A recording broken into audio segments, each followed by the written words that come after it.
All right, guys, here is our finished product. Hey guys, welcome to my kitchen. I'm Jameson, and this is how I cook. So I'm making Sunday dinner, and I'm gonna make for you guys a simple one-pot meal. I'm making roasted chicken with potatoes and vegetables. Up next on This Is How I Cook, an easy one-pot Sunday dinner just in time for you to get home from church or whatever you do on Sundays to enjoy with your family and friends. So guys, before we get farther into the recipe, do me a favor, hit that subscription button, turn on those notifications, and leave me a comment. Do you guys like one-pot meals? Have you ever roasted chicken and potatoes together? You let me know down in the comments. And hey, I'm always looking for ideas and suggestions. What's a one-pot meal that you love or you would love to see me demonstrate? Here is our chicken leg quarter. I love leg quarters, especially with the price of food continually to skyrocket. Leg quarters are a lot of value and a lot of delicious food that you can add to your table, and it doesn't cost you an arm and a leg. And so I'm gonna show you what I like to do here. This leg quarter has a drumstick attached, a chicken thigh, and this weird piece of the carcass of the chicken is the back. So I'm gonna take the back off of my leg quarter so that you guys can see exactly how easy it is to break down a leg quarter and turn it into a thigh and a leg. So the first thing I'm gonna do is come in here and I'm looking for that joint. So I take this carcass piece and I just pull it back until that joint snaps. And if you look, right there is the bone of your thigh, and that's the knuckle or the joint. And so you pull that loose, now your back is dislocated from the thigh. And at that point, you take your knife, you come in where you separated it from, and you just work your blade. And I promise you, I've done this before. you cut through. And now your chicken thigh has been removed from that chicken back. You don't have to throw this away. Clean these guts out and use this for chicken stock. But that's how simple it is to take the back off of your leg quarter. Now, if I'm cutting this, and let's say I want to make thighs and drumsticks, you see this yellow seam here of fat that runs on top of this drumstick? Just take your knife, come through here. You got a drumstick now, and look at there. You got a whole chicken thigh. That's how simple it is to take a leg quarter and turn it into a drumstick and a thigh. I'm not gonna break down the rest of my leg quarters that way, but I just want to show you guys that's how simple it is. So now that we got our leg quarters butchered down, we're gonna take these and rinse them off under some cold water. Make sure you go over your chicken to see if there's any pin feathers. But yeah, that's how simple it is to butcher down those leg quarters for our roasted chicken and potatoes. So I just wanna show you what I'm doing and give you kind of the thought process behind this recipe. So I obviously promised you that I was gonna do roasted chicken with potatoes and vegetables, but I didn't say which vegetables. And to be honest with you, it doesn't really matter about which vegetables. I'm cleaning out the refrigerator. Hey, we bought these vegetables. We promised that we were gonna eat them. We thought that we were going to be fitness and wellness minded. And so I gotta pay off on that promise. This bell pepper has seen its better days, but there's still some good parts to it, so I'm gonna use that. We've got some asparagus that was winking at me in the back of the refrigerator as I tried to hide it underneath all the things that I shouldn't be eating. We're gonna cook this asparagus. We got these potatoes that I've had in the fridge for a little bit. Rinse these off and give them a cook. And we've also got these carrots. So everything in here is gonna go into our one pot meal. Now, the key is to put this stuff in here at the right time. So the potatoes are gonna take the longest to cook. The carrot's probably the second longest. Then next is gonna be the bell pepper and the asparagus. I don't care about the bell pepper maintaining crispness and firmness through the final cook. I just want that for the flavor and to utilize it. The carrots are gonna add texture. The potatoes obviously gonna add texture. And what we're gonna do is we'll just put the asparagus in right before the chicken is finished roasting. All I'm gonna do here with this asparagus is I'm gonna cut this tough fibrous end piece off. And so this is what we've got left. If this was a fresher batch of asparagus, then I might save these end pieces for like soup or for making stock or something like that. But this is all I need on our plate. I know I'm feeding me and my wife, so this is what we're gonna put on the plate. Now I want these potatoes to take as long to cook as the chicken takes. And I'm betting with those leg quarters that it'll take about 45 minutes to roast them in the oven. So all I'm gonna do here with my potatoes is I'm gonna cut them into relatively large pieces. So quarters for the big potatoes. And if you've got a smaller potato, what you can do is you can just cut this into thirds. So cut the top off of the potato, leave that piece whole, and then come back and cut that last piece into a half. Bell pepper's no different here. You just want to come in and get as much of this off as we can. That piece there that has seen its better day, don't have to put that into your dish. But if you cut that off, hey, you're good to go. I don't know about your groceries, but my groceries too high to be throwing food away. If you wanted to, you could just take these bell peppers, cut them into smaller pieces, something like that, right? It doesn't have to be perfect. Or you could dice up the bell pepper. But in my case, I just wanna kind of give it a coarse cut.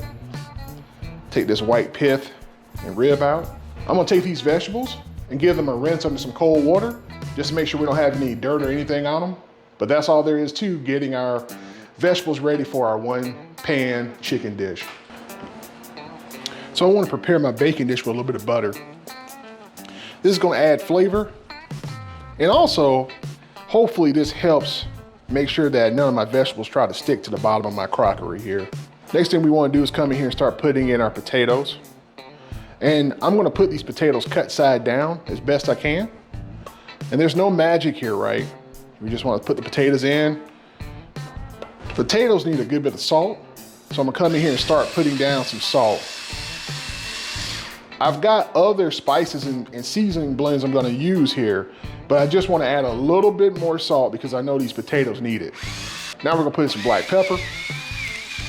Come back in here now with these bell peppers. Just kind of let them sit in between your potatoes. Edge side up if you can. Yeah, it's already coming together. Another pinch of salt. And we do the same thing with our carrots, kind of get our carrots in between our potatoes. So now we're gonna put in a little bit of white wine. You don't have to do this is completely optional, but man, if you want good flavor on this roast chicken and the sauce that we're gonna make in the bottom of this pan, put your little bit of white wine in there. Now we got our leg quarters. And so all I'm gonna do is start with these skin side down so I can season them in the same pan here with the rest of my vegetables. I'm using this kicking chicken. This is a grilling rub, but guess what? It works great on baked chicken too. This is why I like having multi-purpose blends in my kitchen because hey, I can use this on the grill and I can also use this in the oven. And the nice thing is by seasoning this in the same vessel that I'm gonna cook everything in, all those residual spices that are dropping in between, they're getting on my vegetables. And before I flip this chicken over and season it, I'm gonna put in some rosemary here. This is a little bit of dry rosemary.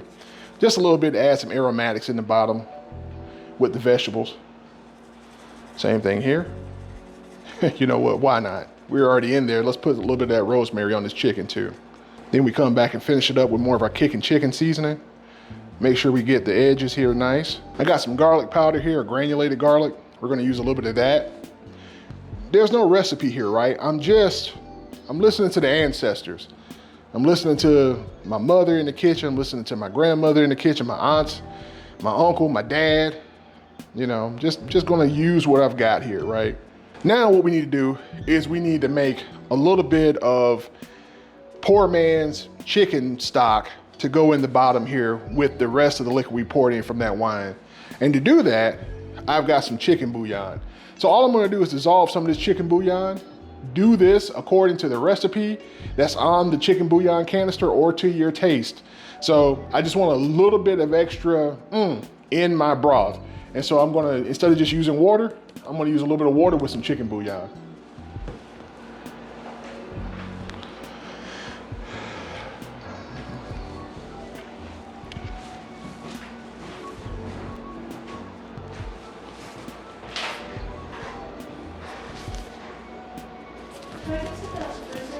Yeah, come on through.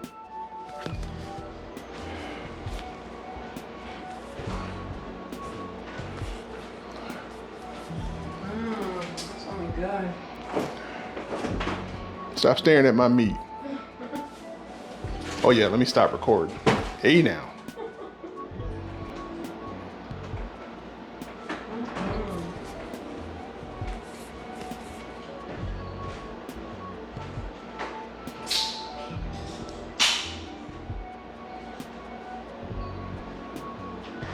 Yeah, so 1 teaspoon. That's cool with me.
So see how I dissolve that chicken bouillon into my water to make my chicken stock? All I'm gonna do here is come on the side. You don't wanna pour all this over your chicken because you don't wanna wash off that seasoning you took all that time to place on the chicken. And all I'm doing here is making sure that I have enough water in here to cover my vegetables. And we're gonna let this whole thing bake until that chicken is done. But guys, that's it. We're not even gonna cover this in aluminum foil. We're gonna take this and put this into a 400-degree oven and cook this until the chicken is done. And hopefully what we're gonna see happen is we're gonna have a nice crispy skin, a tender piece of chicken, and some beautiful vegetables swimming around in a nice sauce that it makes it super easy to make a nice one-plate meal. This is how I cook. So I can already hear you down in the comments. Well, how long is it gonna take to cook and how long is it gonna take to bake? I don't know. I don't know what size leg quarters you guys have. I don't know what size piece of chicken that you put into your oven. But what I do know is that when chicken reaches 165 degrees, it's generally considered safe to eat. And so this thermometer is actually remote and it's plugged into the chicken into the biggest leg quarter that I put into the oven. And I've got it set to 165 degrees. So when this hits 165 degrees, this top number, then I know my chicken is ready to take out of the oven and it's safe to eat for my family. So since I want to put vegetables in there, my asparagus, I've got my temperature set to 155 degrees so that when I put the asparagus in, I know that I've got 10 more degrees of cook time on the chicken before the whole thing is ready. That's how you time a one-pot meal. All right, guys, here is our finished product. This is our set of leg quarters we did on top of our potatoes with our vegetables. Now, I'm gonna do something to this at the end to finish this a little bit. I want a thicker sauce. Now, this is fine. You don't have to do anything else to this. You could take this and pour this off and reduce it, but that defeats the whole point of a one-pot meal. So what I'm gonna do is I'm gonna add a little bit of a cornstarch slurry to my stock in the bottom of the pot and kind of mix my vegetables around with that, and that's gonna thicken up our sauce.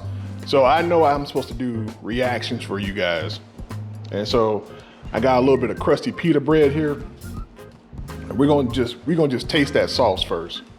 Ooh, a little bit of sauce. Oh, white wine, the bell pepper, the carrots, those spices that we put in there, a little hint of that rosemary, and that butter and those drippings from that chicken flavor that sauce. Let me try some of these vegetables. I'm gonna try one of these potatoes, and then I'm gonna try the chicken. I'm gonna let you guys go. I gotta catch up with my wife. She got a head start on me because I be YouTubing at the table.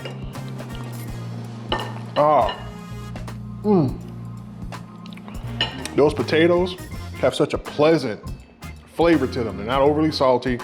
They're saturated with that broth that we made in the bottom of the pan that we baked our chicken in. All right, guys, last thing I do here, let me try this chicken. See that chicken, how beautiful that chicken is?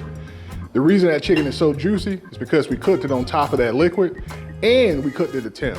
Bon appetit. Crispy skin, but juicy chicken. Not dried out chicken, not overly cooked chicken. Perfect, spot on chicken.